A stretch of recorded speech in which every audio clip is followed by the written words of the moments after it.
La degeneración macular asociada a la edad constituye un problema sociosanitario enorme en España y en el mundo, y uno de los problemas asociados a esto es que no sabemos a veces muy bien cómo individualizar cada caso, personalizando la atención, y esto es perfectamente factible.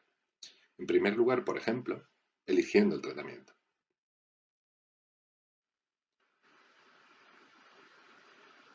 Tenemos dos fármacos aprobados por el Ministerio para su uso en pacientes con degeneración macular asociada a la edad en su forma neovascular.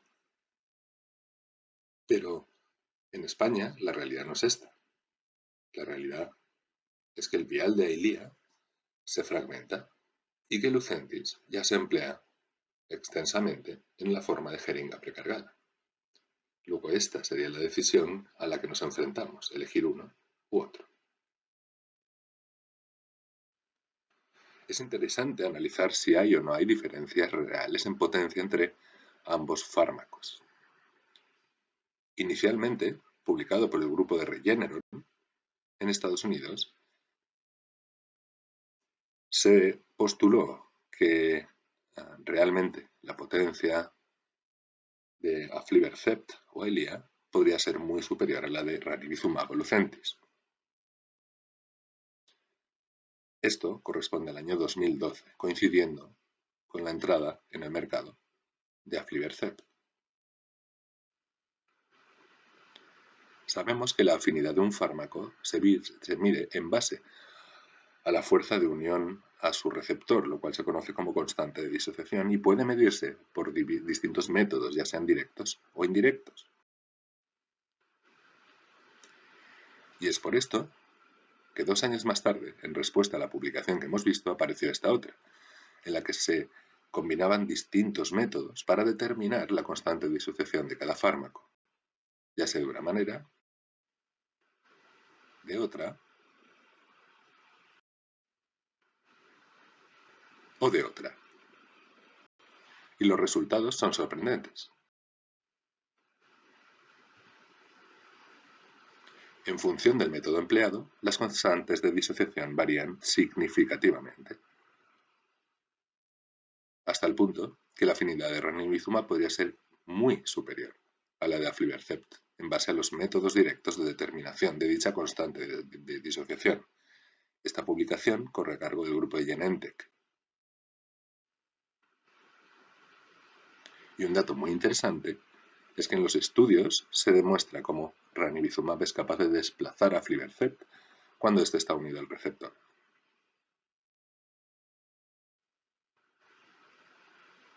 Respecto a si existen diferencias reales en seguridad, no debemos olvidarnos de que la exposición sistémica es diferente en función de si el fármaco administrado en el interior de la cavidad vítrea tiene o no tiene una fracción Fc en su estructura.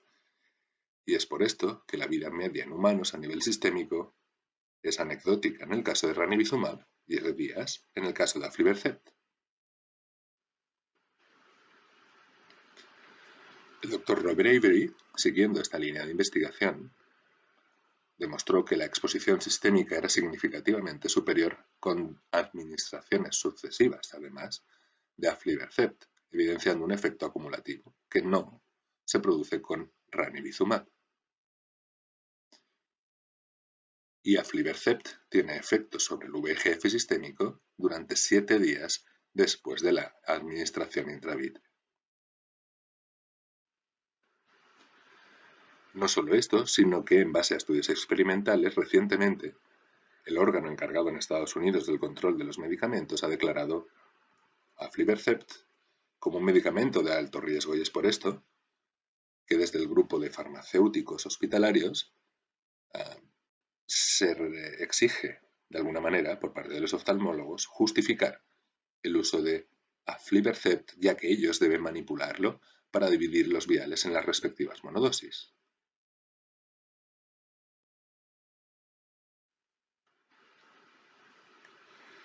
Asimismo, hace unos años, en Viena, durante el congreso de la Asociación Americana de Especialistas en Retina, se presentó este interesante trabajo del Dr. Yetzi de la Clínica Mayo de Estados Unidos, en el que ajustando en esa división de viales para preparación de unidosis, ajustando el volumen administrado, realmente vemos cómo existe una dosificación insuficiente sistemática. El inyector 3, que era el mismo, aumentaba el volumen hasta 0,07 mililitros y es la única manera en la que se conseguía una dosificación suficiente. Para justificar esto, la hipótesis fue que la aparición de burbujas dentro del líquido que se iba a inyectar dentro del ojo, de burbujas de aire, podría diferir en función de la concentración proteica, y así fue. Las jeringas con aflibercept contenían mayor número de burbujas de aire y de mayor volumen. Luego, la formación de burbujas de aire va a ser dependiente de la concentración proteica. Y esto lo que hace es que la dosis de medicamento inyectada es menor a mayor cantidad de burbujas, lógicamente. Las conclusiones en este trabajo del Dr. Yetzi es que existen diferencias significativas en la dosis que realmente se administra y por consiguiente en la duración de la eficacia de todos los medicamentos que sean divididos después de splitar el vial correspondiente. La mayor infradosificación se produce, como hemos visto, con aflibercept, ya que ésta se correlaciona con la formación de burbujas y esta depende de la concentración proteica. La inyección de una dosis fraccionada de antiangiogénicos va a ser por consiguiente impredecible en su eficacia, que en cualquier caso será menor. Y del mismo modo, la inyección de una dosis fraccionada de aflibercept reduce dramáticamente la cantidad de fármaco administrada, como hemos visto. A esto debemos añadir el problema de las partículas de silicona, muchas veces visible para los pacientes, que se han asociado potencialmente a fenómenos de inflamación y a hipertensión ocular.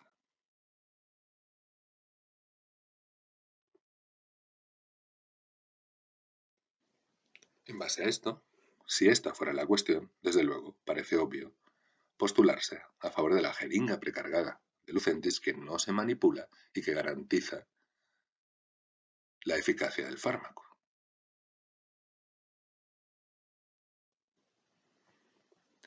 Y junto con esto, también podemos individualizar la enfermedad en sí de cada ojo, de cada paciente. Empezando, por ejemplo, con el fenotipado de las lesiones neovasculares.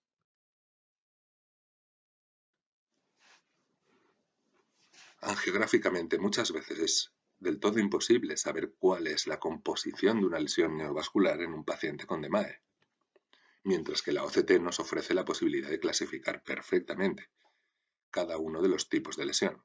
Aquí vemos una lesión característica del tipo 1, que queda por debajo del epitelio pigmentario de la retina y asocia fluido subretiniano de baja y alta densidad. Las lesiones neovasculares de tipo 1 son las más frecuentes en pacientes con DMAE, constituyendo cerca del 65% de la totalidad. Y las características tomográficas, como hemos visto, es la presencia de un complejo neovascular fibrovascular por debajo del epitelio pigmentario de la retina.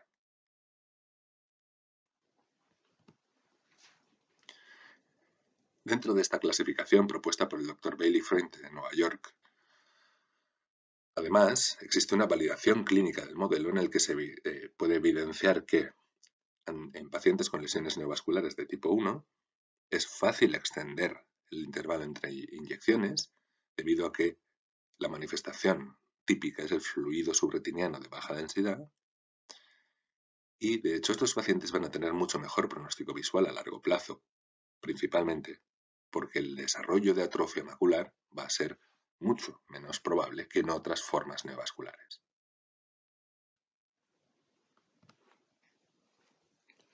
Bien, es cierto que tenemos que identificar subtipos dentro de esta lesión neovascular de tipo 1, como el que vemos en la imagen. Una paciente con lo que conocíamos hasta ahora como una vasculopatía coroidea polipoidea, con los pólipos, como vemos, en la correlación entre el verde indocianina y la OCT en el espacio sub-EPR.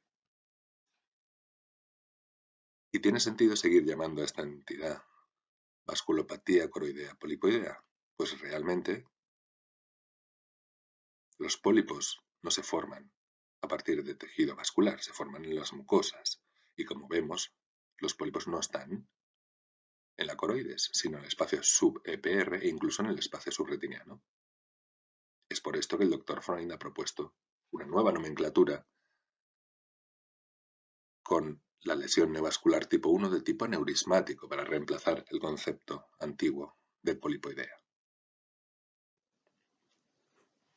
Y este es otro tipo de lesión neovascular de tipo 1, en el que predomina, como vemos, un grosor coroideo anómalamente elevado. Y al realizar la OCT angiografía vemos una trama neovascular perfectamente clara. Esto se correspondería con la neovasculopatía paquicoroidea también descrita por el Dr. Freund y tiene un comportamiento diferente al propio de la degeneración macular.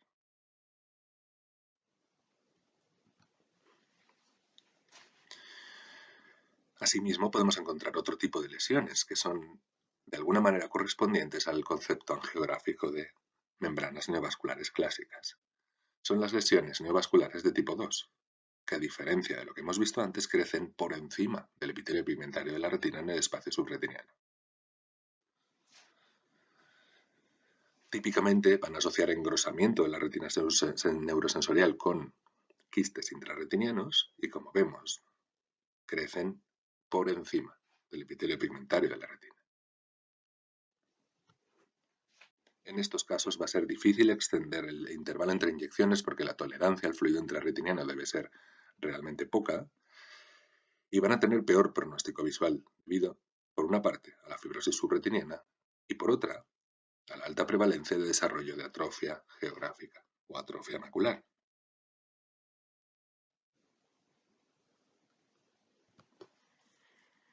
Y por último, dentro del fenotipado de las lesiones neovasculares, nos encontramos con la proliferación angiomatosa retiniana o lesión neovascular de tipo 3, donde la respuesta al tratamiento antiangiogénico va a ser excelente. Pero ¿cuál es el problema de estas lesiones? La elevada recurrencia, la elevada bilateralización y el problema de la atrofia. Podemos reconocer rápidamente el intervalo entre tratamientos óptimo para un paciente con una lesión neovascular de tipo 3 y de hecho va a presentar una muy buena respuesta, pero el pronóstico visual a largo plazo va a ser malo por el alto riesgo de desarrollo de atrofia macular o atrofia geográfica multifocal característico de estos pacientes. Así que podemos preparar un checklist con el tipo de lesión neovascular de acuerdo con todos los aspectos que hemos visto, y esto va a ayudar a individualizar nuestro tratamiento y nuestra atención a un paciente con DMAE.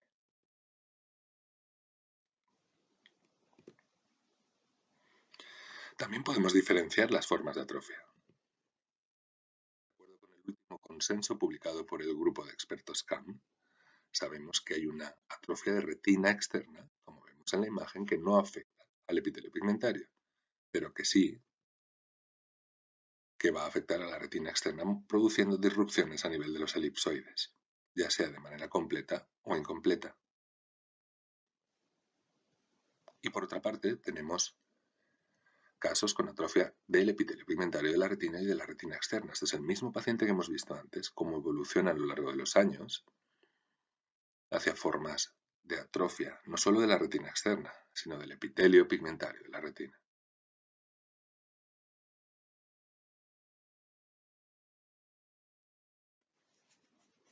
Y otro tipo de atrofia enteramente diferente a lo que hemos visto es esta.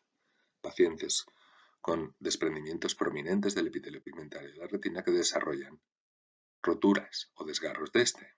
Y evidentemente va a haber una zona en la mácula atrófica en la que el epitelio pigmentario de la retina no está, porque el desgarro produce un replegamiento del mismo dejando denudada de epitelio pigmentario la correspondiente zona macular. Estas atrofias obviamente son diferentes a las que hemos visto.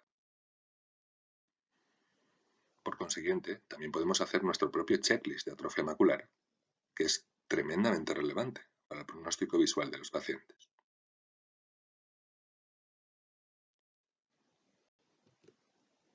Y por último, podemos estratificar el riesgo de conversión hacia formas neovasculares o atróficas, tanto en el ojo sano del paciente con una DMAE, como de manera muy anticipada en pacientes más jóvenes. Sabemos que existen fundamentalmente tres tipos de drusas cuticulares, con sus características en el examen de fondo de ojo y en la OCT. Son las drusas que confieren un riesgo intermedio bajo de progresión hacia atrofia o neovascularización. Existen drusas blandas, con esas elevaciones más evidentes, más cupuliformes respecto a las drusas cuticulares, que tienen un riesgo intermedio alto de progresión hacia formas atróficas o neovasculares. Por último, las drusas reticulares, que son las más peligrosas, las que más probablemente van a asociar a medio plazo atrofia, y un tipo de drusa que se asocia de manera característica también a lesiones de tipo 3.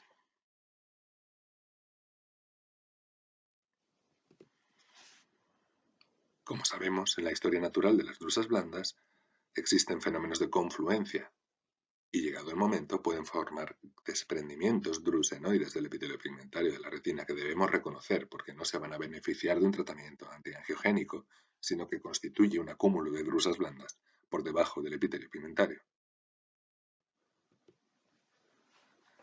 Y asimismo, los tres tipos de drusas se asocian a la formación de lesiones viteliformes adquiridas, preferentemente en la región foveal central. De nuevo, esta lesión no va a beneficiarse en absoluto de tratamiento antiangiogénico y debemos reconocerla y diferenciarla de otros fenómenos que sí que son exudativos. Como hemos visto en las imágenes, las drusas reticulares además asocian atrofia coroidea asociada a la edad, y esto de por sí es un factor de mal pronóstico visual y mala función visual para los pacientes con DMAE.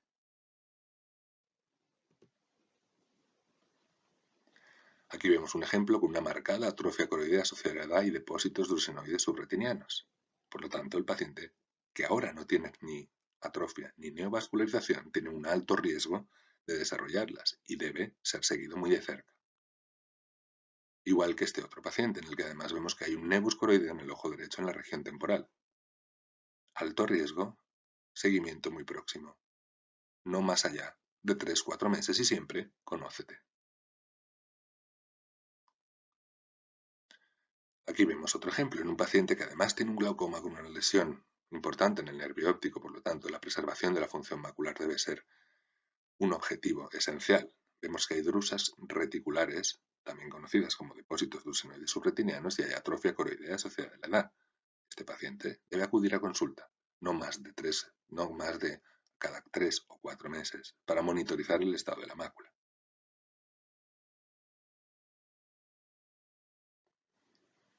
Así que también podemos hacer nuestro propio checklist con el tipo de depósitos y similares que pueda tener un ojo, y ello nos va a ayudar a identificar el riesgo individualizado de progresión a formas avanzadas de degeneración macular a fin de intentar paliar las consecuencias que esto pueda tener sobre la función visual del paciente.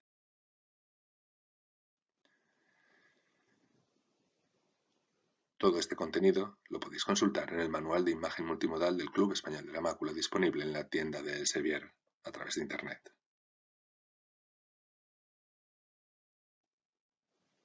Para cualquier duda, sugerencia, podéis contactarme libremente y estaré encantado de atender. Muchísimas gracias.